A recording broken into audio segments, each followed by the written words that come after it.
Hello, good morning সবাইকে। আজকের সকালটা আমি আমার মায়ের ঘরের থেকেই শুরু করলাম। এখন বাজে সকাল প্রায় 7:30।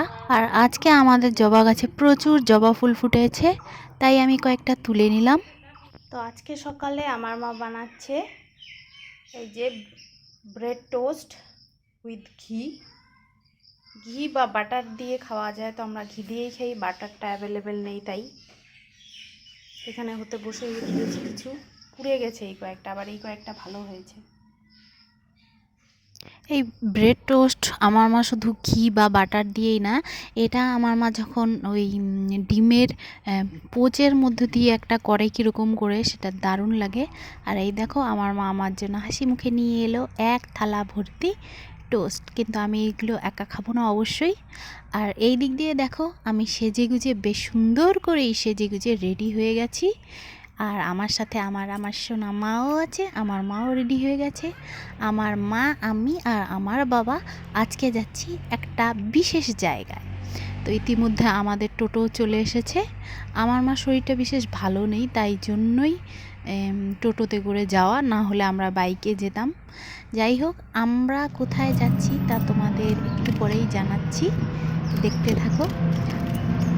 তো এর মধ্যেই আমরা দেখো কতটা চলে এসেছি। আমরা আমাদের বাজারটাও পার করে চলে গেলাম আমাদের গন্তব্যে। তো তোমাদের আর সাসপেন্সে রেখে লাভ নেই, আমরা যাচ্ছি আমার মায়ের গুরুদেবের একটা সম্মিলনীতে। এই দেখো আমরা চলে এসেছি সম্মিলনের এখানে। তো এই সময়টা জানি না কেন একটু ভিড়টা কম ছিল, কিন্তু আমরা যখন বের হয়ে যাই তখন প্রচুর ভিড় ছিল। আর এই অনুষ্ঠানগুলোতে প্রচুর ভিড় হয়, আর এটা অনেকটাই দূরে ছিল। তো আগেই বলে দিই, ইনি নিগমানন্দ সারস্বত পরমহংসদেব, যিনি আমার মায়ের গুরুদেব। তো এটা ছিল বিভাগীয় সম্মিলনী, ভক্ত সম্মিলনী। এই গুরুদেবের প্রচুর ভক্তবৃন্দ আছে সারা ভারতবর্ষ জুড়ে, বিভিন্ন জায়গাতে বিভিন্ন সম্মিলন হয়। তো আমি আর মা এই দেখো ধীরে ধীরে চলে এসেছি এখানে। আর এই যে জায়গাটা দেখতে পাচ্ছ, এখানে যারা দূর দূরান্ত থেকে ভক্তর সমাগম হয় তারা ওখানটায় থাকে। আর এই যে জয়গুরু ঠাকুর, আমি জয়গুরু ঠাকুরই বলি, এনার নাম নিগমানন্দ সারস্বত পরমহংসদেব। আর এই দিকে দেখো একটা ছোট্ট ছেলে কি সুন্দর করে এখানে সবাইকে তিলক পরাচ্ছে আর চরণামৃত এইসব দিচ্ছে, দেখে বেশ দারুণ লাগলো, বাচ্চা ছেলে। আর এই দিকে আমার মা চলে এসেছে তার গুরুদেবকে প্রণাম করতে, আর কাছ থেকে তার মুখটা দেখতে ঠাকুরের। আর এই যে দাদুটাকে দেখতে পাচ্ছি, ইনি আমাদের গ্রামেরই। এখানে আমাদের গ্রামের প্রচুর আছে ভক্তবৃন্দ। তো এই দাদুও এই সম্মেলনের সাথে বিশেষভাবে যুক্ত।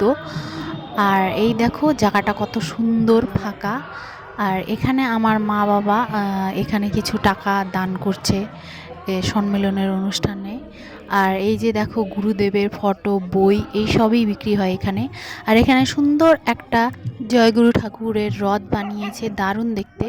আর এখানেই রয়েছে ফুল দিয়ে সাজানো সুন্দর একটা পার্কের মতো বানিয়েছে আর কি, সৌন্দর্য প্রদর্শনী ফুল গাছে, দারুণ লাগছে দেখতে। আর এই যে দূরে দেখতে পাচ্ছ, এখানেই ছিল মঞ্চ। আর দেখতে দেখতে এই দেখো আমরা প্রসাদ নিতে চলে এসেছি, অন্ন প্রসাদ ছিল।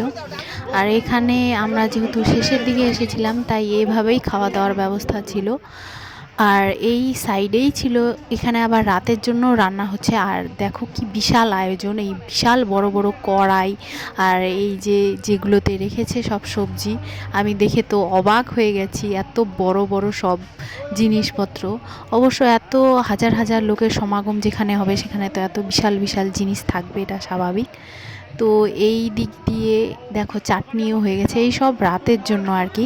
দুপুরে যা খাবারের ব্যবস্থা ছিল সেগুলো শেষ হয়ে গেছে, আমরা পরে এসেছি, তাই বেশিরভাগই আমরা অন্নপ্রসাদই একটু পেয়েছি সামান্য।